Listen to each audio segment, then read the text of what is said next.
સુરેન્દ્રનગર જિલ્લાના ખેડૂતો બાગાયતી ખેતી તરફ વળ્યા રોકડિયા પાકનું વાવેતર કરીને મેળવી રહ્યા છે સારી આવક। શિયાળાની સિઝનમાં વઢરામણી મરચાની ખેતી કરી રહ્યા છે। શિયાળાની સિઝનમાં શાકભાજીનું વાવેતર વધુ થતું હોય છે અને ખેડૂતો તેમાં સારી આવક મેળવે છે।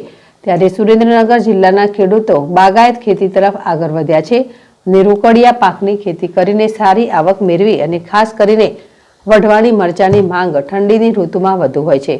આ મરચા રાજ્યના વિવિધ જિલ્લામાં તેમજ અન્ય રાજ્ય અને વિદેશમાં પણ માંગ રહે છે।